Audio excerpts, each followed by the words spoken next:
Investigation भी शुरू हुई है। क्या संदेह भी है किसी पर कि जो छोटे छोटे दुकानदार थे, जानकारी मिल रही है कि वो भी वहां से गायब बताए जा रहे हैं? ये इन्वेस्टिगेशन पूछताछ जो हुई है उसमें क्या कुछ संदेह है, कुछ कुछ पता चला है?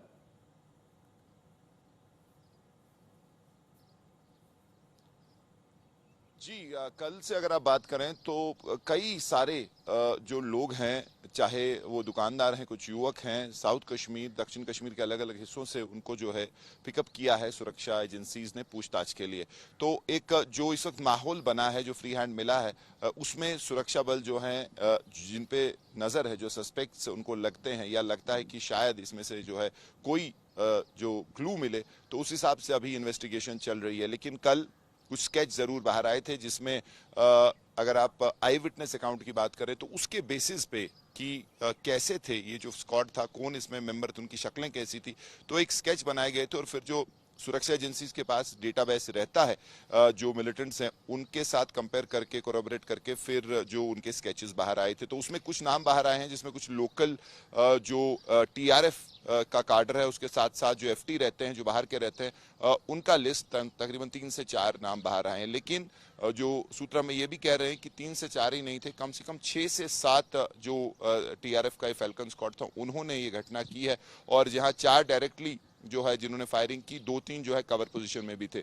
तो ये सारी डिटेल्स बाहर आ रही हैं। लेकिन यहाँ एक और चीज काफी इंपॉर्टेंट है कि सुरक्षा बलों को ये भी देखना पड़ेगा कि जो बेगुनाह है इस चक्कर में, वो कहीं इसमें ना फंस जाए, उसकी ना पूछताछ हो जाए, वो इस रगड़े में ना आ जाए। और वो भी एक चीज है जो सरकार की तरफ से डायरेक्शन गई है कि आप जो है प्रहार करें, लेकिन उस पे जो कसूरवार है और जो बेगुनाह है उसको ना सताएं। तो वो भी एक चैलेंज है सुरक्षा एजेंसीज के लिए, क्योंकि प्रेशर बहुत है कि रिजल्ट दें, और उस प्रेशर में जो है ऐसा भी हो सकता है कि कुछ सस्पेक्ट भी पकड़े जाए और कुछ ऐसे लोग भी हो जिनका इससे कोई लेना देना नहीं हो। तो वो भी एक चैलेंज है सुरक्षा एजेंसीज के लिए कि उसको इन्वेस्टिगेशन में कैसे उसका ध्यान रखें। जी ठीक है मीर फरीद, आप नजर बनाए रखें, लौट रहे हैं आपके पास अपडेट्स के लिए।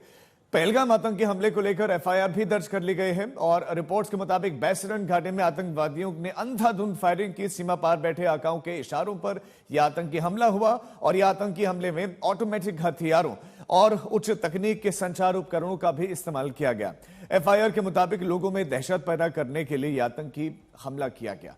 बीएनएस, यूएपीए और आर्म्स एक्ट के तहत केस दर्ज किया गया है। जांच टीम ने एएसपी गुलाम हसन को अपनी रिपोर्ट भी सौंपी है और अभी तक इस मामले में स्पेशल रिपोर्ट अभी तैयार की जा रही है।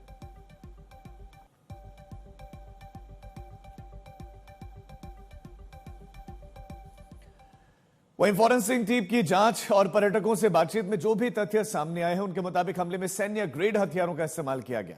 हमले के समय में आतंकी पाकिस्तान में बैठे अपने आकाओं से बातचीत कर रहे थे। संवाद के लिए उच्च स्तरीय उपकरणों का इस्तेमाल हुआ। सूत्रों के मुताबिक खुफिया एजेंसियों को अब तक जो भी जानकारी मिली है, उसके मुताबिक हमला 19 अप्रैल को पीएम मोदी के जम्मू कश्मीर दौरे के दौरान होना था, लेकिन पीएम का दौरा रद्द हो गया और आतंकवादियों ने हमले के प्लान को बदल दिया। खुफिया एजेंसियों ने पीएम मोदी को जो जानकारी दी, उसके मुताबिक सुबह 11 बजे 5 से 6 आतंकवादियों ने हमला किया। हमलावर पूरी तरह से प्रशिक्षित थे, ट्रेंड थे, सैन्य वर्दी में थे। मौके से पाकिस्तानी उपकरण बरामद हुए हैं। कराची और मुजफ्फराबाद से आतंकियों के तार जुड़े हुए हैं। लश्कर तैयबा ने इन आतंकवादियों को ट्रेन किया हुआ था। मीर फरीद भी हमारे साथ लगातार बने। मीर फरीद, टारगेट यानी कि प्रधानमंत्री थे, प्रधानमंत्री का दौरा बीच में ही रद्द करना पड़ा था, फिर वो नहीं गए थे।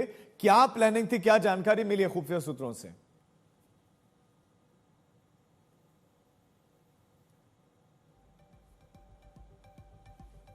मीर फरीद तक शायद आवाज नहीं पहुंचे। हिमांशु, यही सवाल आपसे भी कि अब जो खुफिया इनपुट मिला है, क्या टारगेट पर पीएम मोदी थे और चूंकि पीएम नहीं गए इसी इनपुट की बात से, तो उन्होंने अपना प्लान बदला?